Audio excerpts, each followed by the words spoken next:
Hey, what's going on, guys? It's Benny here again, and this time I thought I'd show you one of my projects that I got here.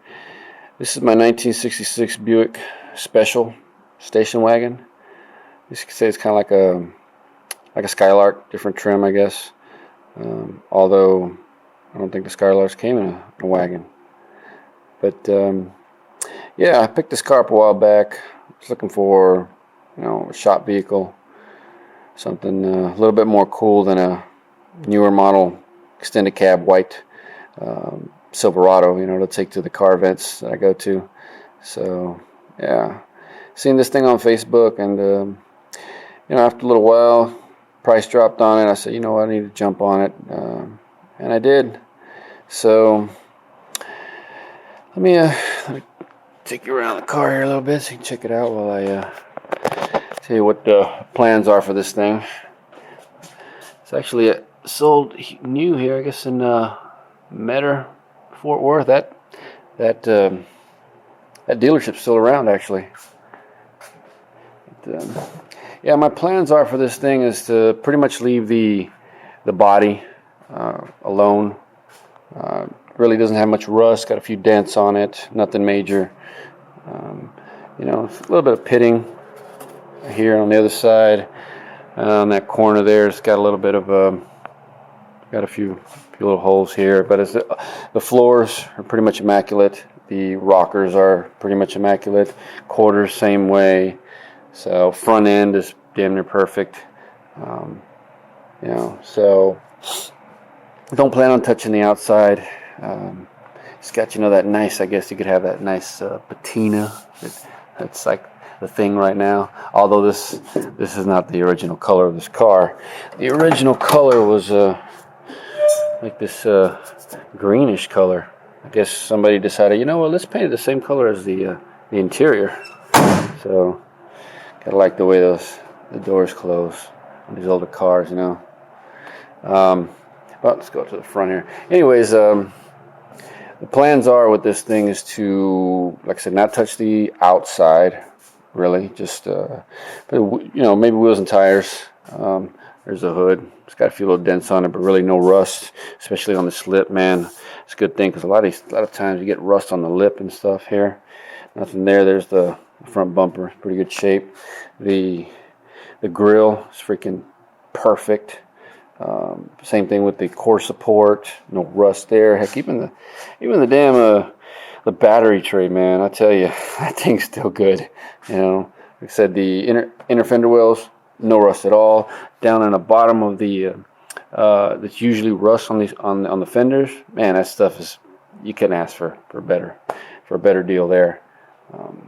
So, anyways, the engine that's in this thing is locked up. It's a 300, I believe. Yeah, it's a 300, and like I said, it's locked up. I believe water got in it at some point, and who knows what the heck happened to it. I don't even know what transmission's in the back of it, or what condition it would be in. So all that's coming out. I don't plan on messing with it. I know the purists are going to be like, oh man, you should put a Buick 350 in or 455. But yeah, man, I just those things ain't cheap, man. When you gotta source one, and then you gotta rebuild it and all that. It's like, man, who knows how much money I can go in that thing. And I already have the engine and transmission. I already got a drivetrain, everything actually is going to be going in it, and that is what's in this car right here. This is my 80 Monte Carlo, but I'm going to redo this whole car too. But the drivetrain, this drivetrain is going to go in here because man, these things are tried and true. I mean, I've been all over the place, different states in this thing, and I paid $100 for that short block out of a wrecked Silverado. I mean, come on, with the 460E, the overdrive, fuel injection. I mean, damn thing will turn on in any weather and go, not a problem. So yeah, that's what's going to go in here. Because I need this thing to be more than just reliable, from driving around town, say on the weekends or, a cruise night or whatnot. This thing's got to be cross-country reliable. I got to be able to take this thing because I go to Florida often. I want to go to California, freaking North Carolina to the Charlotte Auto Fair. I like going to that. Oklahoma, down to cruising the coast down in Mississippi, just different events, and all over the place. So, it's got to be, I gotta feel like it's gonna be reliable, Not to say that Buick engines aren't reliable. I'm not gonna say that. I'm not trying to knock them or anything. But it's just I know what that's what I got, And that thing is those things are really reliable, really cheap, really easy to work on. So, it's what I got too, Like if this engine was running and there was no issues with it, then it would stay in there. That wouldn't be a problem. I would keep it and wouldn't, I wouldn't be pulling it out or anything. But to source another engine, it would just and like I said, I'm doing this on an extreme budget. All this is being done on an extreme kind of a budget. So, I'm trying to use my years, I don't want to say of experience, of trial and error, of just figuring out how I can do things on the cheap, with so I don't have to spend a crap load of money to get something that I want. So as far as the air conditioning is concerned, that is staying. Well, it's not staying in its current state, obviously, because it doesn't work. But all that's getting restored. So I'm going to be, like I said, I'll go through the whole thing and replace what needs to be replaced, and it's just going to look like factory original when that's done. Kind of odd. I know you guys are probably like, "What? You're going back to factory original?" Air conditioning, that old technology, but yet you're going with a newer engine, drivetrain. I don't know, I'm weird like that. I don't know. Well, basically because this is what I kind of do. If you notice, a lot of air conditioning parts. All that's kind of what I do here in my shop. Yeah, the other thing that I'm going to do is obviously I'm going to repaint that firewall. I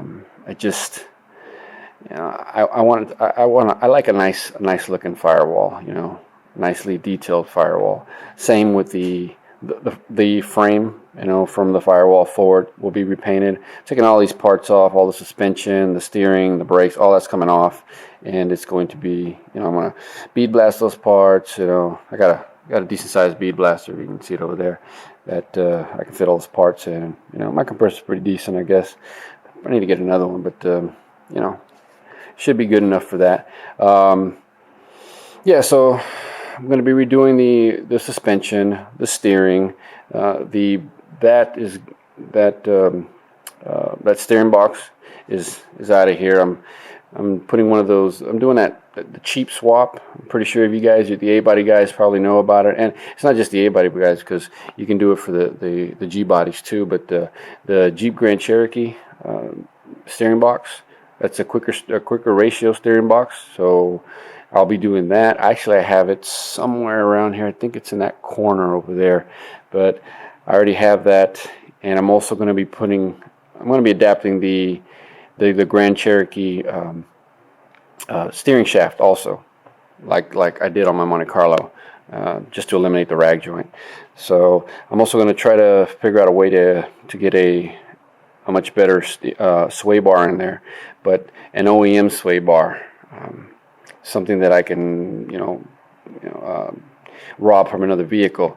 I don't want to have to buy something. So as far as buying something new aftermarket, it's going to get disc brakes all the way around. I have a rear end that's back there somewhere, that already. It was built years ago. I'm going to go back through it, but it's got it's a 10 bolt. It's actually the very last thing that I have of the very first car that I ever owned, which was a '67 Chevelle. And it's just a 10 bolt, but it was built up. It has an Auburn posi. It's got Richmond gears. I think they're 410s in it. It's got a C-clip eliminator kit on it. It's got a disc brake swap on it also. So, and you got here are the two front brakes that are going to go. Disc brake setup is going to go on this car. These actually came out of I want to say a 2000 S10 Blazer, if I'm not mistaken. So, and I got them off. I got them on a half off special. I think I paid like $60 for those as brand new rotors. Somehow I lucked out. They had just done the brakes on this thing when it wasn't wrecked. Something happened. I think maybe the engine or transmission went out on it. So, yeah, we had new rotors, probably remanufactured calipers, brand new brake pads. I mean, the what do you call it? The hubs there, they're brand new also. So, and I've got this booster here that I bought years ago.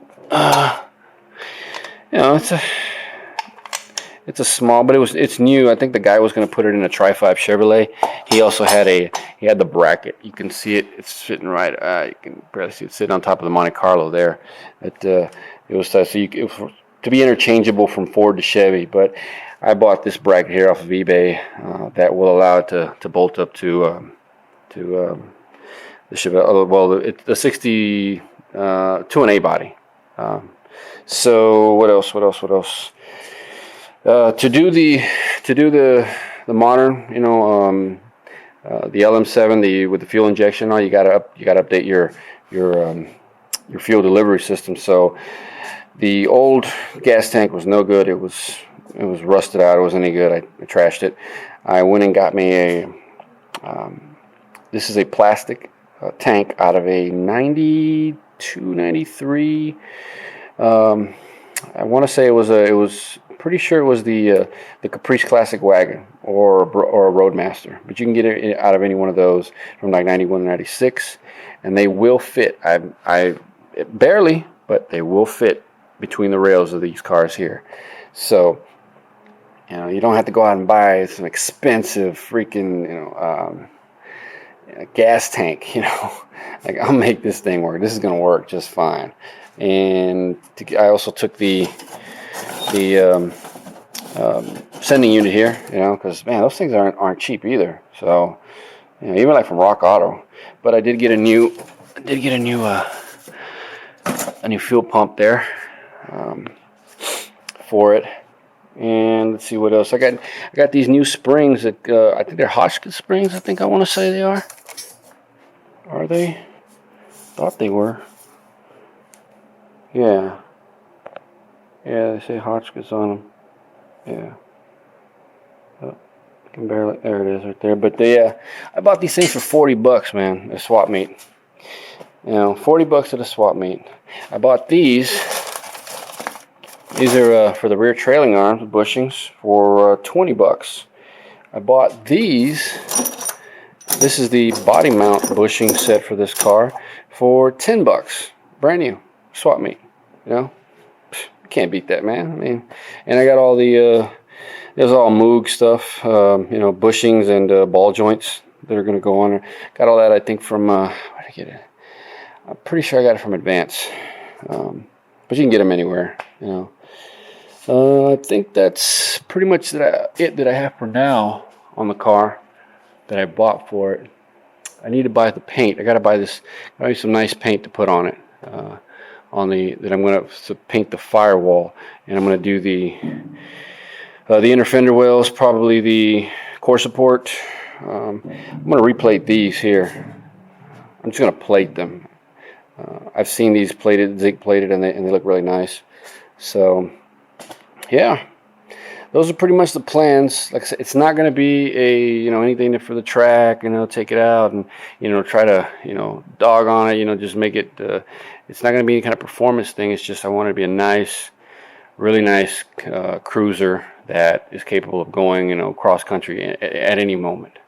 And I think that it will. I think it's going to do it. All these parts, and that's pretty much it. I don't think I need much of anything else. I'm thinking, what else? So I'm going to need wheels and tires. I'm not sure yet what I'm going to go with that. Let's see. As far as the interior, really quick, guys, my memory ended up filling up on my phone, so I had to clear up some of that. But yeah, I just want to show you the interior in the car. Lighting's not all that good, but you can see. Dash is actually pretty good shape, you know. I mean, it's basically all there. All of that Craco steering, radio is not original. Somebody must change that back a while back. So the dash here is cracked. I mean, obviously this car was out in the it sat in a field or something for a long time, so that's cracked. These, when I started sitting on it, they started to crack the seats here, but the steering wheel is all cracked. I mean, there's nothing you can do about that. It's just gone. I ended up getting this one off of a Facebook group. It's actually in really good shape. Just a few little cracks around here, and so the original color actually of the outside. But I'll put this one on there. Probably fix it up a little bit. Fix the cracks on it. Next to the interior, door panels are okay. These are, I can't really see that on this side, but they're okay. Might just clean it up. I am getting a new headliner because this one's gone. It's all ripped. There's no carpet. But you can see these floors are pretty much solid. This a protecto plate or something in here. I think I saw that. Yeah, look at that. Buick owner protection plan. Let's see. Engineer. What's this? Approved accessories for 1966. Just all sorts of little. I was looking this over, little weird things about it. I never would have thought that they would have had. Cushion toppers, vent shades, carpet covers. Look at this. Car porta desk. Litter basket. Tissue dispenser. Salesman's desk. Believe that? Pretty neat. That was in here. Little pouch thing right there. See, it's got a speaker in there. But yeah, I'll be going through the dash, cleaning all that up. Let's see, go back out here.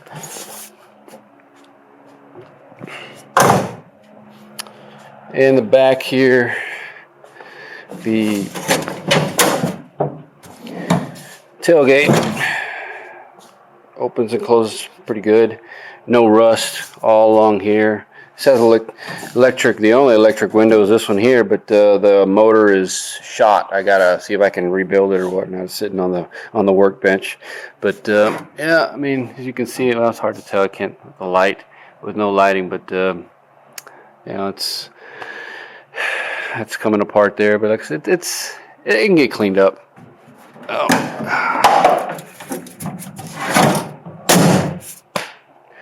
So yeah, guys, there you have it. That is the 1966 Buick Special station wagon. I can't recall the last time I actually saw one of these on the road or even at a show or anything. Yeah. Since I've had it, I've looked around. Then you'll see one every now and then online, but Well, all right, guys. I will be posting updates regularly. Pretty sure it'll be regularly, because I'm going to get on it pretty quick. I need to hurry up and start doing this stuff. I mean, it's just I got stuff just sitting here, and yeah, we're definitely going to start moving on this car. So get a look at it from this side here. Well, all right, guys. If you guys are into this kind of stuff, consider subscribing. If you like, these old cars and fixing them up on a budget, or out there in the swap meets or salvage yards hunting for parts or cars. You can check back with me regularly, and like I said, I always post up videos of those cars that I find out in the yards, and I'll be posting videos of this thing here. Eventually, I'll start on that one too. So All right, guys, to the next one.